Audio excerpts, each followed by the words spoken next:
তো প্রথমে রহিস একটু চমকে গেল যে এই বাগানের ভিতরে দুইজন পুলিশ একটা লাশ নিয়ে সামনে দাঁড়িয়ে আছে। তারপর তিনি আস্তে আস্তে করলো কি, ভ্যানটা নিয়ে দাঁড়ালো। যেই পিছনে রহিস তাকালো লাশের দিকে, পুলিশের দিকে, তখন দেখতে পেল যে ওই পুলিশ দুটো লাশটারে বের করে হাড় সহ কামড়িয়ে খাচ্ছে আর হাসিতেছে। এই দৃশ্য রহিস দেখে মানে চিৎকার দেবো এমন একটা ভাব হয়ে গেল, কিন্তু তার চিৎকার আসতেছে না। আবার সে সামান দিকে যাওয়া শুরু করলো। শহরের কাছাকাছি গেছে, তখন করলো কি, রহিস করলো কি, ভ্যানের গাড়িতে রেখে একটা দৌড় দিল। দৌড় দিয়ে যখন শহরের কাছাকাছি যায়, একবারে রহিস পড়ে গেল। পড়ে যাওয়ার পরে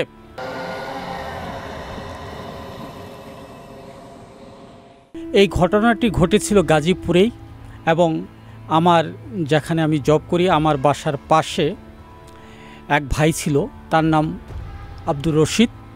তার বাড়ি কুড়িগ্রাম রৌমারী থানা। তো তার বাড়ির পাশেই একটা লোক ছিল, তার নাম ছিল আপনার রহিস। সেই রহিস, তার বর যখন 20 বছর বা 21 বছর, তখন তার ঘরে সৎমাও ছিল। তার মাটা, তার বয়স যখন 11 বছর বা 12 বছর, তখনই তার মা, আপন মা মারা যায়। তারপর তার বাবা কাজ করে, সেখানে তার সৎমা আসে ঘরে। তো সৎমার সঙ্গে রহিসের তেমন একটা মিল ছিল না, মাঝে মাঝে মা এবং ছেলে ঝগড়া বাসত। তো এক পর্যায়ে রহিস রাগ করে বাড়ি থেকে বের হয়ে মানুষের খেতে খামারে কিছু কাজ করে কিছু টাকা জোগাড় করে সে গাজীপুরে চলে আসলো, যে আমি গাজীপুরে গিয়ে রিক্সা চালাবো, না হলে ক্ষেত খামারে কাজ করে আমি খাবো। সে কুড়িগ্রাম থেকে বাসে করে সে গাজীপুর কোনাবাড়িতে চলে আসলো। তো কোনাবাড়ি মৌচাকে ওই এলাকাটা আজ থেকে 20 বছর আগের ঘটনা। একটা গজারিয়া বাগান ছিল, জঙ্গল ছিল, তেমন একটা ঘর বাড়ি ছিল না, রাস্তাঘাট ছিল কাঁচা রাস্তা। তো রহিস যখন বাড়ির থেকে চলে আসে, তখন তার মাকে বলে আসছিল যে আমি তো তোমার জ্বালায় চলে গেলাম, বাড়িতে থাকতে পারলাম না, আমার লাশটা, আমি যদি গাজীপুরে মরে যাই তবু যেন তুমি আমার লাশটা আনবে না। আর নানিকেও এই কথাটা নানির কাছে বলে আসছিল যে তোমার আমার লাশও আনবে না, আমি গাজীপুরেই থাকবো। তারপর রহিস সেই কুড়িগ্রাম থেকে গাজীপুরে চলে আসলো। আসছে সে কিছুদিন ক্ষেত খামারে কাজ করলো। তারপর তো ওদের গ্রামে একজন নাম ছিল আসাদ, ওই যে জায়গায় আসছিল গাজীপুর, রহিস তার বাসায় সে থাকতো আর খেত আর ক্ষেত খামারে কাজ করত। তো ওই যার বাসায় ছিল সে বলল যে তুমি তো তোমার বয়স এখন যুবক, তুমি আসলে ক্ষেত খামারে কাজ না করে তুমি একটা ভ্যান ভাড়া নিয়ে দেই, তুমি এই ভ্যানটা দিয়ে তুমি মাল বহন করবে শহর থেকে এবং গ্রামে নিয়ে আসবা। তো রহিস প্রতিদিন তো এই ভ্যান দিয়ে বিভিন্ন মালপত্র নিয়ে শহরে যায় আবার আসে। তো রাস্তাটা ছিল কাঁচা রাস্তা, তো এইভাবে মাল নিয়ে আসা যাওয়া করে। তো একদিন বিকেলবেলা রহিস গেছে কোনাবাড়িতে মাল নিয়ে আসতে, যখন তিনি সন্ধ্যার পরপরই সে তার গন্তব্যে চলে যাচ্ছে। তো রাস্তাটা কাঁচা রাস্তা ছিল আপনার, তো 2 পায়ের রাস্তা ছিল, পাশে মানে গজারি গাছ কেটে রাস্তা বানাইছে, কিন্তু তেমন একটা সুবিধাজনক রাস্তা না, ঠেলে নিয়ে যেতে হতো ভ্যানগুলো। তো উনি যখন গজারি বাগানের ভিতরে গেছে, তখন সন্ধ্যার পরপরই আশার নামাজের একটু আগে, তো জ্যোৎস্না রাত ছিল। যখন কিছুক্ষণ গেছে, যাওয়ার পর রহিস দেখতেছে যে সামনে 2 জন পুলিশ দাঁড়িয়ে আছে রাস্তার ওই পাশেই, এবং সামনে একটি লাশ এবং প্যাকেট করে একদম রাস্তার কিনারা দাঁড়িয়ে আছে পাশে 2 জন পুলিশ। তো প্রথমে রহিস একটু চমকে গেল যে এই বাগানের ভিতরে 2 জন পুলিশ একটা লাশ নিয়ে সামনে দাঁড়িয়ে আছে। তারপর তিনি আস্তে আস্তে করলো কি, ভ্যানটা নিয়ে দাঁড়ালো, যে আমি আর সামান দিকে যাব না, প্রয়োজন হলে আমি পিছন দিকেই আবার চলে যাব। যখন তিনি গাড়িটা ঘোরাবে, তখনই তো তো তার থেকে প্রায় 200 থেকে 300 গজ সামনেই ওই পুলিশ দুইটা আর ওই লাশটা সামনে নিয়ে আসে। তো যখন উনি গাড়িটা ঘোরাবো তখনই পুলিশ তাকে ডাক দিছে, বলে এই তুই কই যাস, আমাদের নিয়ে যা। তো তখন রহিসের মনের মধ্যে একটা ভয় সৃষ্টি হলো যে পিছন দিকে সে আর ফিরেও যেতে পারছে না। যখন পুলিশ দুইটা তাকে ডাক দিল তখন রহিস এই ভ্যান গাড়িটা নিয়ে সে এই লাশের কাছে গেল। যাওয়ার পরে পুলিশ দুটো বলতেছে, এই তুই এই লাশ সহ এই ভ্যানে ওঠা, আমরা শহরে যাব লাশ নিয়ে।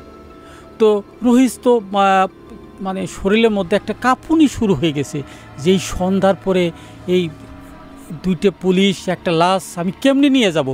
তো রহিস আর লাশ ধরে না, পুলিশ দুইটা লাশ ধরছে কিন্তু রহিসে এরা ধমক দিছে, এই তুই লাশ ধরস না কেন।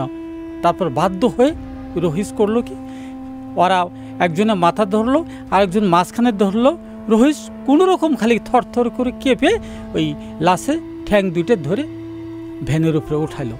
উঠায় পুলিশ দুইটা লাশের এক সামনে একজন বসলো, পায়ের পাশে একজন বসলো, আর রহিস লাশবাহী ভ্যানটি সামনের দিকে এগিয়ে নিয়ে যাওয়া শুরু করলো। তো রহিসের মনের মধ্যে একটা ভয় যে পিছনে লাশ এবং পুলিশ, সন্ধ্যার পরে তো তার শরীরে তেমন একটা শক্তি পাচ্ছে না, মানে একটা ভয়, এমন একটা ভয় ভীতি তার ভিতরে ঢুকে গেল। যখন সে কিছু দূর যা আবার পিছনে শব্দ আসে, এই যেমন কেমন যেন একটা হাড় খেলে বা কোনো কিছু খাওয়া দাওয়া করলে কর্মর করে শব্দ পায়, তেমন যেন এই পিছনে লাশবাহী ভ্যানের মধ্যে থেকে শব্দ বেরিয়ে আসে। তো রহিস একটু চেষ্টা করলো যে পিছন দিকে তাকাবো। তো পিছনে তাকাবার চেষ্টা করে আবার তার মনের মধ্যে একটা ভয় জাগে যে না জানি আবার পিছনে তাকালে আমার কি হয়। তো তারপর তিনি যাচ্ছে, কিন্তু এত জোরে সে যাচ্ছে কিন্তু তার শক্তি হচ্ছে না, মানে ভ্যান যাচ্ছে খুব স্লোই, আর পিছন থেকে তার কানে শব্দ ভেসে আসছে, কেমন জানি একটা মানুষ যেভাবে কিছু খায় হাড় জাতীয় জিনিস তেমন একটা শব্দ আসে। তারপরে সে সাহস করে করলো কি, পিছনে তাকালো। যেই পিছনে রহিস তাকালো লাশের দিকে, পুলিশের দিকে, তখন দেখতে পেল যে ওই পুলিশ দুটো লাশটারে বের করে হাড় সহ কামড়িয়ে খাচ্ছে আর হাসিতেছে। এই দৃশ্য রহিস দেখে মানে চিৎকার দেবো এমন একটা ভাব হয়ে গেল, কিন্তু তার চিৎকার আসতেছে না। আবার সে সামান দিকে যাওয়া শুরু করলো। সে যাচ্ছে আস্তে আস্তে, গাড়ি নিয়ে থরথর করে কাঁপা শুরু করলো। মাঝে মাঝে চোখ মুঞ্জে, আবার ভাবে যে চোখ মুঞ্জে যে গাড়ি টানি তাহলে যে আবার বাগানে পড়ে যায়। এইভাবে তিনি রহিস যাওয়া শুরু করলো। কিছুক্ষণ পরে যখন গেল তখন কিন্তু ওই পিছনে লাশ যে ভ্যানে রাখছে আর পুলিশ দুটো রয়েছে আরও শব্দ বেশি হয়ে গেল। তখন আবারও তিনি তাকালো সেই পিছনে ভ্যানের দিকে, তাকিয়ে দেখে যেখানে 2টা পুলিশ ছিল সেখানে আর 2টা পুলিশ নেই, সেখানে 4টা পুলিশ হয়ে গেছে। 4টা পুলিশ হয়ে এবং তার হাড় মাংস সহ করমর করে সেই লাশটাকে পুলিশে 4 জন খাচ্ছে আর হাসি দিতেছে। এই দৃশ্য রহিস দেখে, রহিস তো গাড়ি টানতেছে। এমন যিনি আমার সঙ্গে শেয়ার করেছিল তিনি আমাকে বলছিল যে রহিস তখন মানে এমন একটা কাঁপুনি শুরু হয়েছে, তার ভ্যান আর এগিয়ে নিয়ে যেতে পারছেন না। এইভাবে রহিস নিয়ে যাওয়া শুরু করলো। প্রায় 1 কিলোমিটার রাস্তা ছিল ওই বনের ভিতরে গজারি কাঠের বাগান দিয়ে একদম শহরের দিকে যাওয়ার জন্য। তারপরে যখন প্রায় শহরের কাছাকাছি গেছে তখন করলো কি, রহিস করলো কি, ভ্যানের গাড়িতে রেখে একটা দৌড় দিল। দৌড় দিয়ে যখন শহরের কাছাকাছি যায় একবারে রহিস পড়ে গেল।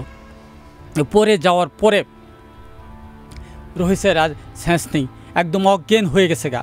তারপর রাস্তা দিয়ে যখন কিছু মানুষ আসছে তখন দেখে যে একটা ছেলে এইভাবে রাস্তার কিনারায় পড়ে আছে, তার সেন্স নেই। তবে পাড়ার লোকজন এসে তাকে মাথায় পানি দিয়ে সুস্থ করে তখন বলে যে বাবা তোমার বাড়ি কই? যে আমার বাড়ি কুড়িগ্রাম জেলা, আমি এই বনের ভিতরে আমি থাকতাম এক বাড়িতে, আমি এই ভ্যান চালাইতাম, কিন্তু রাস্তা দিয়ে যখন আমি ভ্যান নিয়ে বাসায় আসি তখন 2টা পুলিশ এবং একটা লাশ নিয়ে আমার গাড়িতে উঠছিল।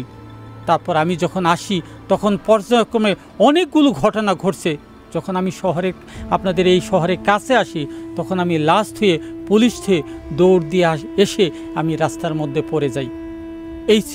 এরকম যখন সবাইকে রহিস বলল তখন 10-12 জন লোক লাঠি নিয়ে অনেক কিছু নিয়ে বলে, চলো রহিস আমরা যাব তোমার এই বাগানের ভিতরে, দেখি ভ্যানের গুঁড়ো কোন পুলিশ এবং কোন লাশ নিয়ে আসে। তখন সবাই তারা লাইট টাইট নিয়ে সব কিছু নিয়ে বাগানের ভিতরে গেল, যা দেখে যে ভ্যান অমনি পড়ে আছে, কোথায় পাবো পুলিশ, কোথায় লাশ, কিচ্ছু নেই।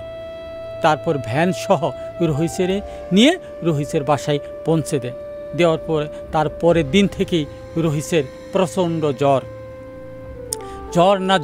অনেক কবিরাজের কাছ থেকে ঝাঁক ফুঁক দিয়ে ডাক্তারি চিকিৎসা করার পর প্রায় 17 দিন পরে রহিস এই গাজীপুরেই মারা যায়। তারপর এই রহিসের লাশ নিয়ে তার বাড়িতে এই এলাকার লোক যায় দিয়ে আসার পর তাকে সেখানে দাফন করা হয়। এই ছিল আমার প্রথম ঘটনা এবং গল্প। জাগো এফএম এর অ্যাপ এখন পাওয়া যাচ্ছে অ্যাপ স্টোর এবং প্লে স্টোরে।